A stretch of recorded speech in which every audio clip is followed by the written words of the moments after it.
नमस्कार दोस्तों, कैसे हैं आप लोग। उम्मीद करता हूं आप बहुत अच्छे होंगे। और मैं आपसे कहना चाहता हूं कि चक्रवृद्धि ब्याज का यह तीसरा वीडियो है। यदि आपने इससे पहले वाला 2 वीडियो नहीं देखे हैं तो सबसे पहले उस दोनों वीडियो को देख लीजिए, उसके बाद इनको वॉच कीजिए। उसके बाद आपको चीज़ें बहुत ही अच्छी प्रकार से समझ में आएगी। यदि आपको रेगुलरली फॉलो करना है हमें तो आप एक सिलसिलेवार तरीके से चलिए। डिस्क्रिप्शन में दोनों वीडियो का लिंक दिया हुआ है, पहले उनको देखिए, उसके बाद इनको वॉच कीजिए।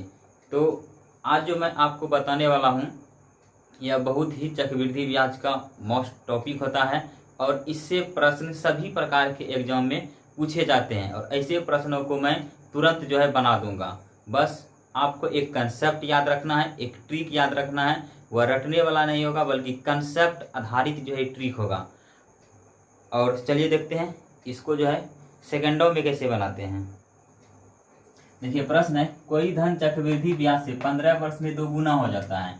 तो 15 वर्ष में जो है 2 गुना हुआ है तो कितने वर्ष में यह अपने का 8 गुना होगा। कितने वर्ष में यह जो है क्या हो जाएगा, 8 गुना। तो अब यहाँ पे देखिए क्या करना है, आपको थोड़ा सा ध्यान में रखना है। ध्यान में क्या रखना है, यहाँ जो 2 गुना है यानी कि 15 वर्ष में यह जो 2 गुना है, 2 जो है 15 वर्ष में जो यहाँ पे 2 गुना है तो इस 8 गुना को इस प्रकार से लिखना है कि इसका जो है बेस 2 बने, यानी कि जो यहाँ पे रहेगा वही जो है इसका बेस बनाएंगे। जैसे मान लीजिए 8 गुना है तो 8 को जो है हम क्या लिख सकते हैं, 2 पर पावर 3 लिख सकते हैं। बेस यानी आधार आपको क्या लिखना है, जो यहाँ पर रहेगा। यदि यहाँ पे 2 रहेगा आधार में आपको 2 लिखना है।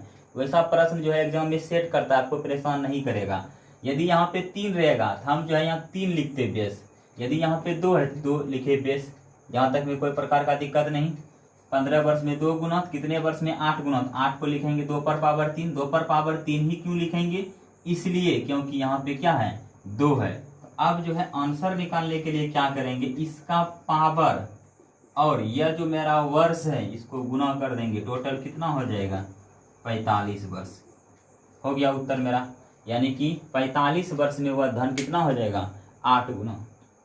और देखिए यदि दूसरा प्रश्न है इस प्रकार से, कोई धन जो है 5 वर्ष में 3 गुना, ऐसा प्रश्न दे 5 वर्ष में 3 गुना तो कितने वर्ष में जो है वह 27 गुना हो जाएगा। कितने वर्ष में 27 गुना हो जाएगा।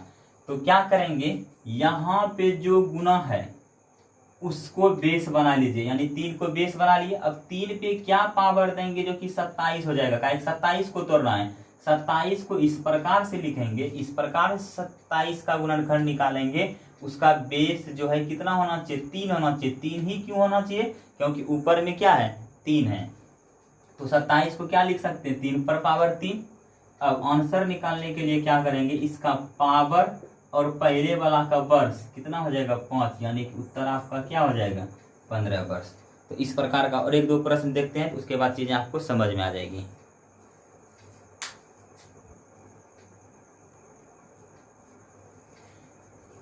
देखिए सेम प्रश्न है, सेम टाइप है, इसको बनाते हैं। प्रश्न है, कोई धन CI के किसी निश्चित दर पर 3 वर्ष में 3 गुना हो रहा है। 3 वर्ष में जो है 3 गुना, तो यही धन इसी दर पर कितने वर्ष में जो है कितना गुना हो जाएगा, 81 गुना। तो अभी हम क्या बोले थे आपको, जो यहाँ पर रहेगा उसको जो है बेस मानना होगा।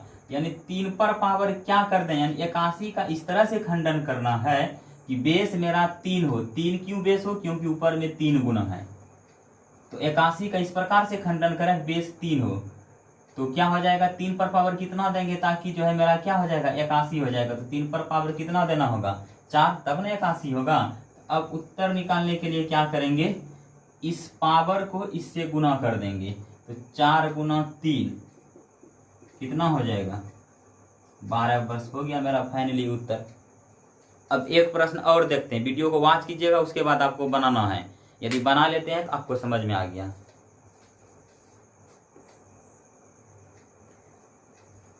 देखिए इस प्रश्न को वीडियो रोक करके आप पहले बनाइए, उसके बाद जो मेरा सॉल्यूशन देखिए।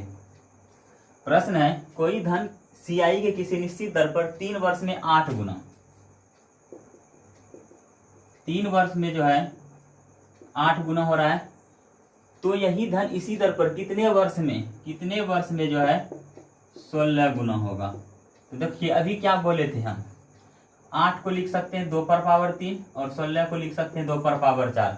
हम अभी क्या बोले थे, इसको जो है इस प्रकार से लिखना है, मेरा जो है बेस क्या होना चाहिए 2 पर पावर 3 होना चाहिए। यही तो बोलते आ रहे पिछले 3 प्रश्न से, इसको इस प्रकार से लिखें 2 पर पावर 4 को नीचे वाला को, ताकि बेस मेरा ऊपर वाला हो, यानी बेस ऊपर वाला लेना, यानी बेस क्या बनाना है 2 पर पावर 3।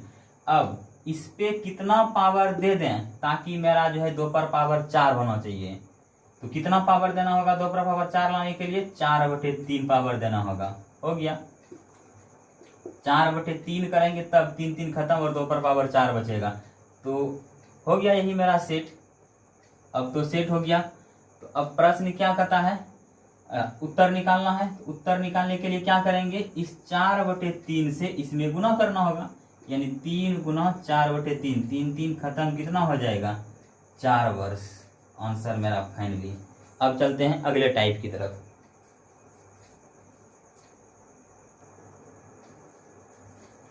देखिए यह जो प्रश्न है सीआई का सबसे इजी प्रश्न है, लेकिन एग्जाम में बहुत बार आता है और यह बहुत इजी तरीके से बताते हैं। देखिए प्रश्न क्या बोला जा रहा है, कुछ राशि सीआई पर 3 वर्ष में 800 रुपया, यानी कुछ राशि यानी कुछ मूलधन है जो कि 3 वर्ष में जो है 800 रुपया हो जा रहा है, तथा 4 वर्ष में 840 रुपया, और 4 वर्ष में जो है कितना हो जा रहा है 840 रुपया। तो बोला जा रहा है ब्याज की दर निकालना है। एकदम इजी प्रश्न है, ब्याज की दर निकालना है। तो सबसे पहले यहाँ अंतर निकाल लीजिए, अंतर निकाल लीजिए। 4 में 3 घटाएंगे, यहाँ पे 1 वर्ष हो जाएगा, इसको घटाएंगे तो यहाँ हो जाएगा 40 रुपया। अब ब्याज का दर निकालने के लिए यहाँ पे क्या करेंगे, आपको एक चीज याद रखना है, यदि यहाँ 2 वर्ष लगातार दिया हुआ हो, जैसे यहाँ है 3 वर्ष और 4 वर्ष, उसी प्रकार से 5 वर्ष 6 वर्ष 99 वर्ष 100 वर्ष 800 वर्ष 801 वर्ष, यदि यह दोनों वर्ष लगातार दिया हुआ रहे और यहाँ मिश्रधन दिया हुआ रहे, हमको कुछ नहीं सोचना है, सिर्फ वर्ष लगातार दिया हुआ रहे, तो ब्याज की दर निकालने के लिए क्या करेंगे, वह साधारण ब्याज वाला फार्मूला लगा देंगे। तो साधारण ब्याज वाला फार्मूला क्या होता है दर निकालने का, दर बराबर क्या होता है, दर बराबर ब्याज गुना 100 और मूलधन गुना समय। इसी फार्मूला से निकालेंगे। यह फार्मूला कब यूज होगा, जब यह दोनों वर्ष जो है क्या हो जाएगा लगातार रहेगा तब। तो ब्याज मेरा कितना हो गया 40 रुपया हो गया। क्यों 40 रुपया हो गया, क्योंकि 3 वर्ष तक का मिश्रधन 800 और चौथे वर्ष का मिश्रधन 840, तो 40 रुपया बढ़ा है, यानी ब्याज 40 रुपया हो गया। 40 गुना 100 बटे मूलधन, मूलधन कहाँ से स्टार्ट हो जाएगा, यहाँ से, क्योंकि चौथे वर्ष के लिए जो है मूलधन क्या हो जाएगा 800 का, इसका ब्याज जो है 40 रुपया सीआई है, तो मूलधन कितना हो जाएगा 800। सिंपल सा बात याद रखना है, पहला मिश्रधन को यहाँ लिखेंगे, गुना समय क्या होगा मेरा 1 होगा, क्योंकि 1 वर्ष का यहाँ पे सीआई 40 है, 1 हो जाएगा। इसको घटा दीजिए, 2 0 कैंसिल, 8 से भाग लगेगा 5, तो यानी कितना हो जाएगा 5% मेरा हो जाएगा आंसर।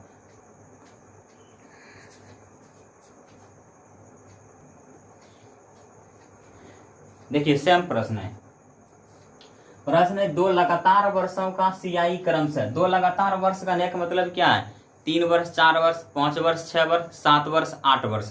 तो 2 लगातार वर्ष का जो है सीआई क्रम से 200 रुपया। मान लीजिए कि प्रथम वर्ष का जो है सीआई जो है 200 है, और दूसरे वर्ष का सीआई, जरूरी नहीं पहला वर्ष दूसरा वर्ष लगातार है, इसीलिए 1 2 मान लिए, 3 4 मान लिए, इससे हमको कोई मतलब नहीं है। और दूसरे वर्ष का सीआई 220 रुपया। अंतर बाद वाला में जस्ट पहले वाला घटाएंगे तो यहाँ 1 वर्ष हो जाएगा। 1 वर्ष का ब्याज कितना हो जाएगा, यहाँ पे ब्याज 20 रुपया। कहता है ब्याज की दर निकालिए, तो ब्याज की दर क्या हो जाएगा मेरा, साधारण ब्याज वाला फार्मूला से निकालेंगे। क्यों निकालेंगे, क्योंकि यहाँ पे जो है 2 लगातार वर्ष का चर्चा किया गया है। तो दर बराबर ब्याज गुना 100, ब्याज मेरा हो जाएगा 20, ब्याज गुना 100, मूलधन, मूलधन क्या होगा, मूलधन कितना हो जाएगा 200 हो जाएगा। पहला मिश्रधन को मूलधन मानना होगा, यहाँ 200 मूलधन गुना समय, समय 1 वर्ष कटा दीजिए, इसमें भाग देंगे 2 से भाग लगेगा 10, तो रेट ऑफ इंटरेस्ट कितना हो गया 10% हो गया। ऐसा प्रश्न अब बन जाएगा आपसे।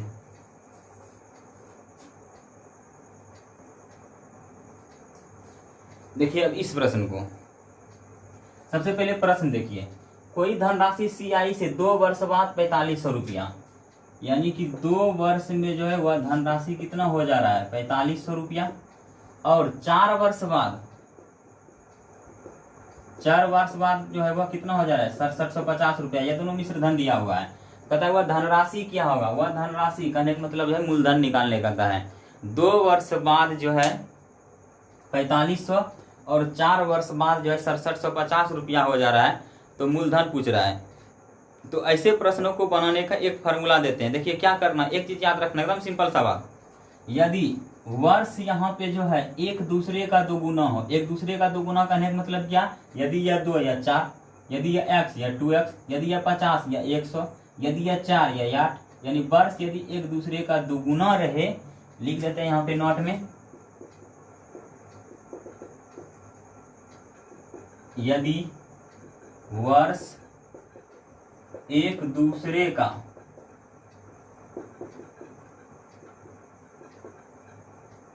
दोगुना हो तो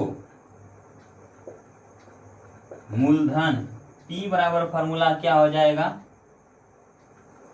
m²/n। अब यहाँ m क्या होगा, वही होगा मिश्रधन होगा आपका यहाँ पे, या m और n क्या होगा मिश्रधन होगा। तो m किसको मानेंगे और n किसको मानेंगे, m को हमेशा छोटा मानिएगा और n को बड़ा मानिएगा, यानी जो छोटा मिश्रधन रहेगा उसी को गुना करके 2 बार लिखेंगे, यानी ऊपर में, यानी P बराबर m² क्या हो जाएगा n हो जाएगा। जैसे यहाँ पे देखिए कोई धन 2 वर्ष में 4500, 4 वर्ष में 6750, सिंपल सा बात है, यह एक दूसरे का दोगुना है। तो इस फार्मूला से मेरा बन जाएगा P बराबर m²/n। तो यहाँ m किसको मानेंगे, छोटा वाला को, छोटा क्या है 4500, 4500 गुना 4500 बटे कितना हो जाएगा 6750, जीरो खत्म, जीरो खत्म, 9 × 5 = 45, 50, 9 × 7 = 63, 9 × 5 = 45, फिर 25 × 50, 25 × 75, 3 से भाग देंगे कितना हो जाएगा 1500, 1500 गुना 2 हो जाएगा आपका 3000 रुपया मूलधन। एकदम सिंपल सी बात है, इसको याद रखिए और बनाइए।